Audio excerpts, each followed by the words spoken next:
Саламатсыңар балдар? Саламатчылык. Мандайларыңар кандай? Бүгүнкү сабакка даярбызбы? Азаматтар.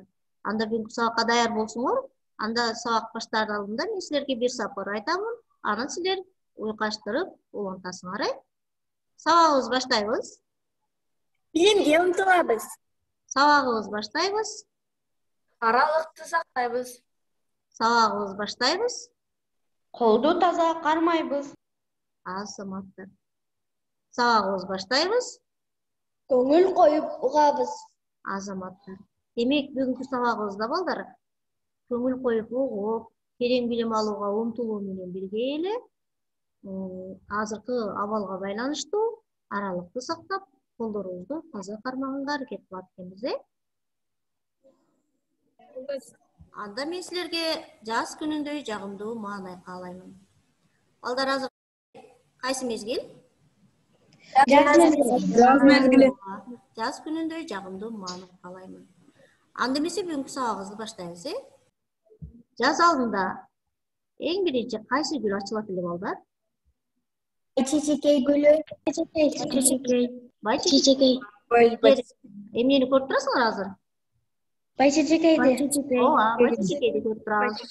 Демек, ушул байчечекейдей болуп, биз дагы билимибизди бажырайтып, ачылышына бүгүн сабакта аракет кылабыз. Ар бириңер мындай баракча менен күндүн тажычыларын даярдаганга тапшырма берилген, Мына ошолорубузду даярдап алабыз дагы. Ар бир туура суроого жооп бергенде, бирден тажычаны жармаштырып кетебиз. Демек, акырында сабактын аягында сабакты кандай өздөштүргөнүбүз ошого карап баалайбыз. Анда эмесе балдар, үйгө кандай тапшырма берилген, ким айтып коет? Үйгө тапшырма ата тоошторду кайталап, анын түрлөрүнө бирден сүйлөм түзүп келүү болгон. Ооба, жакшы, Азамат. Демек, ата тоош деп эмнени айтабыз? Ким айтып коет? Бегимай. Заттын же алардын белгилерин атабай, аларды өтө жалпылап көрсөтүүчү сөздөр ата тоош деп аталат. Ооба. Бир-эки мисал келтирип койчу. Мисалы, мен, сен, ал, биз, силер, сиздер жана башка сөздөр. Азамат. Ата тоош маанилерине карай канчага бөлүнөт эле жана алар кайсылар эле? Ким айтып коет? 6-га бөлүнөт. Муса айтып койчу. Ата тоош маанисине карай 6-га бөлүнөт. Жактама, шилтеме, сурама, таңгыч, аныктама, белгисиз болуп 6-га бөлүнөт. Жакшы, Азамат. Эми сүйлөмдөрүбүздү окуп коелучу. Кана, үйдөн түзүп келген ата тооштун маанилерине ар бир бөлүнүшүнө түзүп келген сүйлөмдөрүбүздү бирден окуп коебуз, Такмина окучу. Адам өзүнөн эмес, сөзүнөн байкалат. Бул жерде өзүнөн деген сөз аныктама ата тоош. Азамат. Бир тажычаны жармаштырып койгон, Такмина. Дагы ким окуп коет? Асел. Адам ким экенин билгиң келсе, кебин шашпай тыкшап көр. Бул жерде ата тоош ким, сурама ата тоош. Азамат, ким деген сурама ата тоош. Сүйлөм түзүптүр, Дагы Кызыбек. Энеге теңдеш эч ким жок. Бул жерде эч ким, таңгыч ата тоош. Азамат. Таңгыч ата тоочко түзүптүр, Кызыбек. Букатча.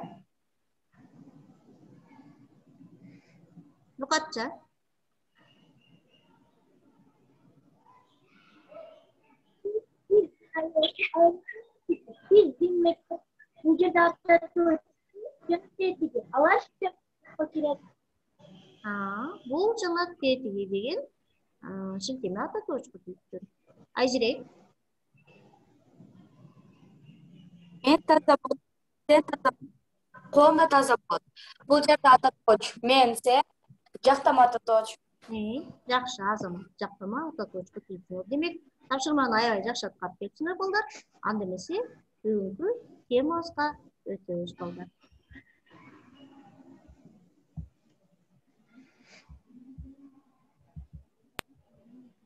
Бүгүн көтө турган темабыз этиштин ыңгайлары. Балдар буга чейин ыңгай деген сөздү угуп жүрөбүзбү?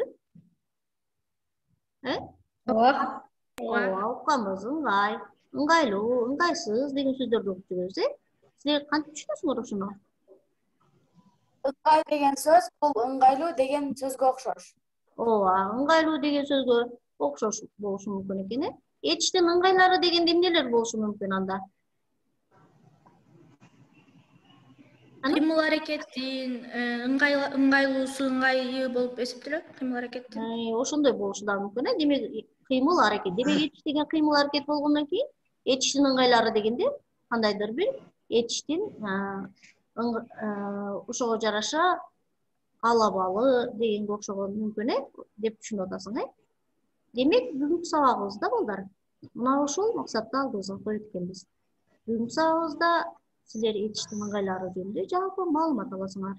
Аларды тексттен табууга көмөгөсүңөр, сөз байлыктарыңар өсөт. Ошондой эле келтирилген мисалдардан таалим, тарбия аласыңар. Анда эмесе кичине этиш жөнүндө кайталап коелучу. Биз билебиз да, этиш деп эмнени айтабыз? Кана? Этиш деп эмнени айтабыз? Ким айтып койгон? Самат айтып кой. Кана ким айтат? Самат айтчы. Заттын кыймыл аракетин билдирген сөздөр этиш деп аталат. Алар эмне кылды, эмне кылат, эмне кылып жатат деген суроолорго жооп берет. Жакшы, Азамат. Бир тажычаны жармаштырып кой. Андан кийин этиштин канча чагы бар? Ким айтып коет? Мадина айтып койчу. Мадина. Микрофонуңду жандырып кой. Мадина, микрофонуңду жандырып сүйлө.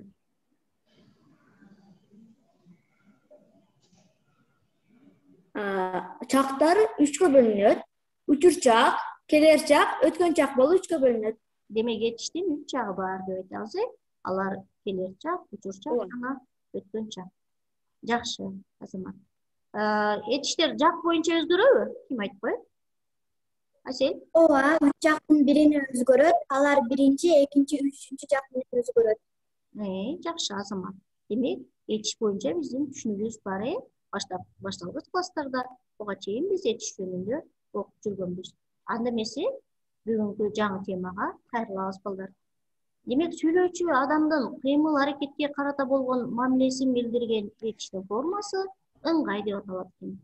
Демек, биз жашоодо, балдар, кандайдыр бир кыймыл аракетти ишке ашыруу үчүн ошого максат кылабыз, ушундай болуп калса экен деп, же ушундай болсун деп тилейбиз, же кандайдыр бир адамга өтүнүү, буйрук сөздөрдү айтабыз, же кандайдыр бир кыймыл аракеттин ишке ашышы үчүн бир шарт керек болот экен. Демек, мына ушуларды билдирген бизге этиштин ыңгайлары болот экен, балдар. Этиштин ыңгайларынын 5 түрү бар. Алар баяндагыч ыңгай, буйрук ыңгай, шарттуу ыңгай, каалоо тилек ыңгай жана максат ниет ыңгай. Баяндагыч ыңгай, балдар. Мына ушул этиштин ыңгайларынын ичинен бир гана баяндагыч ыңгай болуп өткөн кыймыл аракетти билдирет. Калган ыңгайлардын баары боло турган эми ишке аша элек кыймыл аракеттерди билдирет. Демек, баяндагыч ыңгай окуянын болуп өткөнүн, боло тургандыгын жана болуп жаткандыгын билдирген этиштерди билдирет экен. Карадык. Учур жакта, келер жакта жана өткөн жакта, жазып жатам, окуймун, бардым. Демек, 3 жактын мүчөлөрү дагы уланат экен. Андага биз мисал көрөбүз, караңыз. Балдарды ээрчитип, буга эне узак жол жүрдү. Жай жана кыш, жаз, жай жана күз, ошондой эле жай жана кыш, дагы күз, калың токойду аралап, кең талаадан, чөлдөн, бийик тоолордон жана дүркүрөгөн көлдөн өттү. Акыры ошентип, буга эне балдарды касиеттүү ысык көлгө алып келди. Жомокту көрдүк, балдар? Бул жомок кайсы жомок эле? Чыңгыз Айтматовдун Бугу эне чыгармасы. Бугу эне чыгармасы. Мында эмне жөнүндө баяндалды бизге? чыгармада эмне Буга эне жана эне балдарды. бугу эне балдарды багып алып ысыкөлгө ээрчитип жеткиргендиги жөнүндө бизге баяндап атат. Демек баяндагычы кайда бизге ушундай окуянын болуп өткөндүгүн баяндайт экен. Андан кийин буйругун кайда? Демек кимдир бирөөгө карата сүйлөөчү адамдын буйругу, сунушу же өтүнүүсү дагы билдирилет экен. Баргын, келиң, келсин, үйрөнгүлө, жаттагыла деген сөздөр. Эми буга мисал көрөлүчү.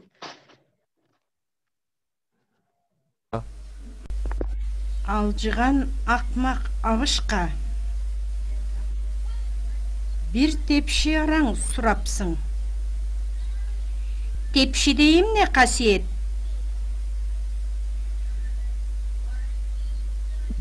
Аялдабай бат баргын. Баш уруп сурап үй алгын. Балдар, бул жумук дагы бизге тааныш, Ооба. Кайсы жок?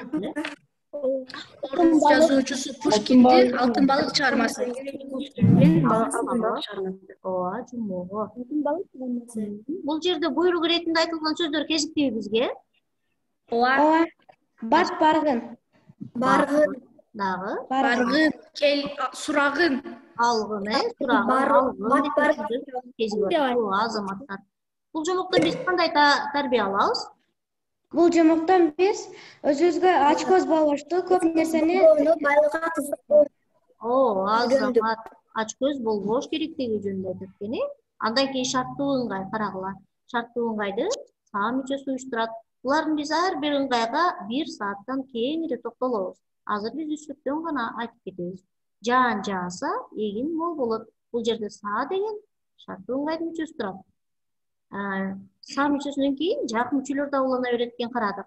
Жакшы окусоңар, ийгиликтүү болосуңар. Саа деген шарттуу ыңгайдын мүчөсүнөн кийин ңар деген экинчи жактын мүчөсү уланып турат. Ага биз мисал карайбыз, карадык.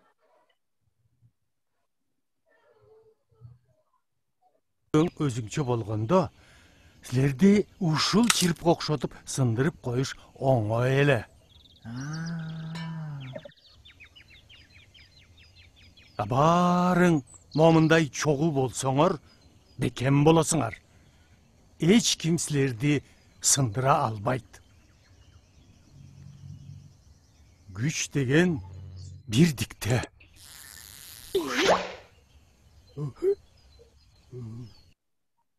Бул жумукту да билебиз, балдар? Ооба.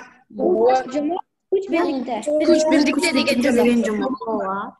Кайсы жерде шарттуу ыңгай кезигип атабы бизге?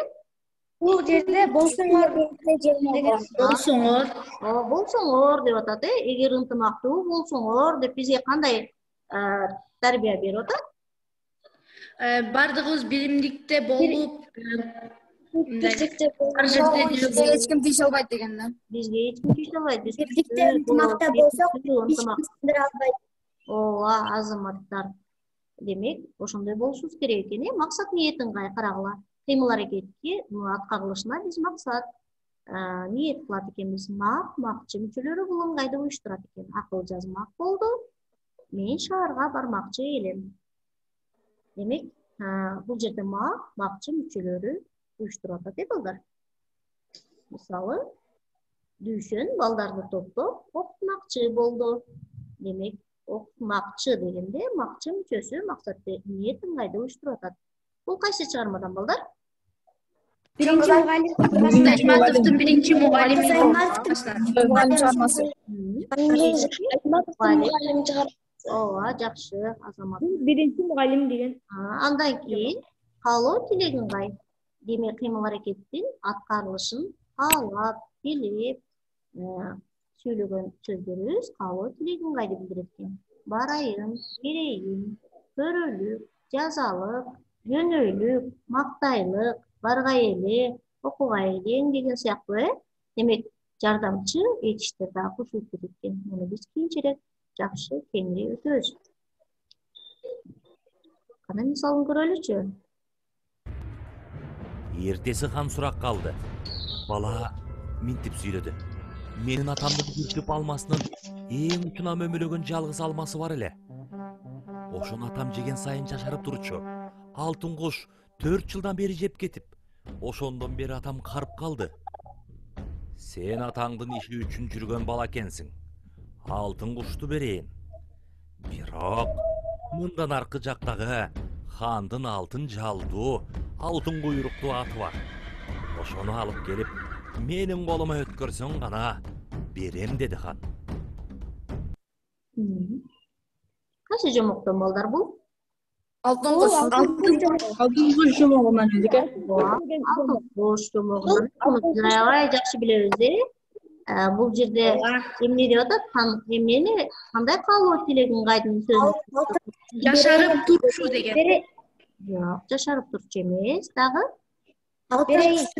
берейин, алтын кушту берейин деп атат, каалап ошого бергенде ооба. Демек, каалоо тилегин кайдын берейин деген сөзү бар экен.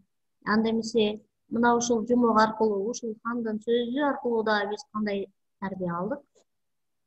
Бул ата-энебизге Ата-энебизге кам көрүүнү, Ооба. Ата-энебизге кам көрүүнү. ата-энени сыйлоону үйрөндүк. Ооба. Ошондойго үйрөтүп атат. Демек, картайганда ата-эне үчүн кам көрүү керек экендигин бизге айтып атат экен.